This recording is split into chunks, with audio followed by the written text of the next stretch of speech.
Ichchhapur police મથકની હદમાં ગોળી મારી અને તીક્ષ્ણ હથિયારના ઘા ઝીકી સિક્યુરિટી ગાર્ડની હત્યા કરી ભાગી છૂટેલા હત્યારાઓને ક્રાઇમ બ્રાન્ચે બિહારથી ઝડપી પાડ્યા છે। ક્રાઇમ બ્રાન્ચ પાસેથી મળતી માહિતી મુજબ ઈચ્છાપુર પોલીસ મથકની હદમાં ભાટપુર ગામમાં નાણાવટી મહિન્દ્રા વર્કશોપ પાછળ ઓએનજીસી કંપનીમાં સિક્યુરિટી ગાર્ડ તરીકે નોકરી કરતા રોહિતગીરી મકસુદનગીરીની 3 અજાણ્યાઓએ બાઇક પર આવી ફાયરિંગ કરી અને તીક્ષ્ણ હથિયારના ઘા મારી હત્યા કરી હતી। જે હત્યાના આરોપીઓને ઝડપી પાડવા ઈચ્છાપુર પોલીસ અને ક્રાઇમ બ્રાન્ચની ટીમ મેદાને હતી, ત્યારે ક્રાઇમ બ્રાન્ચની ટીમે બાતમીના આધારે બિહાર રાજ્યના સિવાન જિલ્લામાંથી વેશપલટો કરી હત્યારાઓને 2 સગાભાઈ વિક્રાંત રામબાબુસિંહ રાજપૂત અને સિદ્ધાર્થ રામબાબુસિંહ રાજપૂતને ઝડપી પાડી સુરત લાવી તેઓનો કબજો ઈચ્છાપુર પોલીસને સોંપવાની તજવીજ હાથ ધરી છે।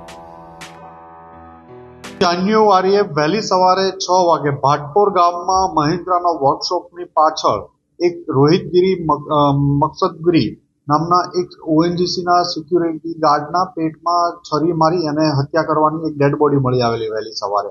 જ્યારે ડેડ બોડીને ખાતરી કરી તે ઓએનજીસીમાં સિક્યુરિટી ગાર્ડ હતો અને નોકરી પરથી છૂટ્યા બાદ પરત જતો હતો। એ દરમિયાન વહેલી સવારે એના ઉપર ચપ્પુ અને હથોડીના ઘા મારી એનું મૃત્યુ નિપજાવવામાં આવ્યું હતું। બાજુમાંથી છરીના ઘા છરી અને હથોડી પણ મળી આવ્યા હતા।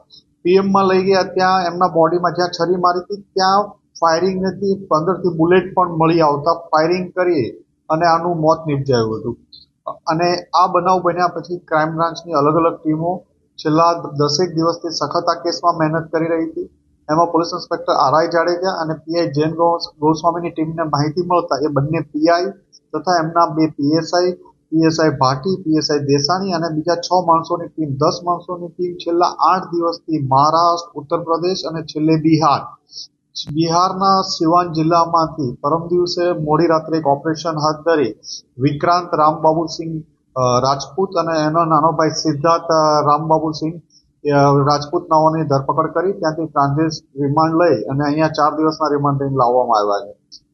આ લોકો ત્યાંથી નેપાળ ભાગવાની ફિરાકમાં પણ હતા કે પૈસાની થોડી વ્યવસ્થા કરી અને નેપાળ ત્યાંથી જતા રહેવાના પ્લાનમાં હતા, પણ ક્રાઇમ બ્રાન્ચની ટીમે એને બંનેને શિવાનથી દબોચી લીધા અને પકડી ટ્રાન્ઝિટ રિમાન્ડ લઈને અહીંયા લાવ્યા।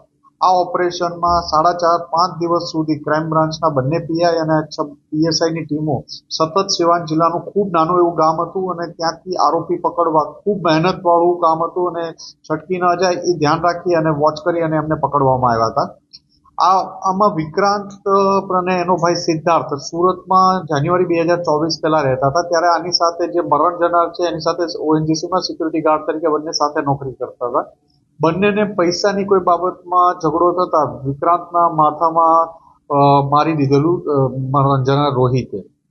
આ બાબતે 1 વર્ષ સુધી એને સતત મગજમાં આ રાખી આ બંને ભાઈઓ એક ત્રીજા ઈસમને સાથે અહીંયા સુરત લાવી 3-4 દિવસ સુધી રેકી કરી, અહીંથી એક બાઇકની ચોરી કરી અને બાઇકની ચોરી કર્યા બાદ અને ચપ્પુ અને ફાયરિંગ કરી નિપજાવી દીધો। પહેલા ગોળી પેટમાં મારી, પછી પિસ્તલ લોડ ન થઈ ફરીથી તો એને ચપ્પુથી એટલો ગુસ્સો એના ઉપર હતો કે અશક્ય ચપ્પુના ઘા મારી એનું મોત નિપજાયું હતું।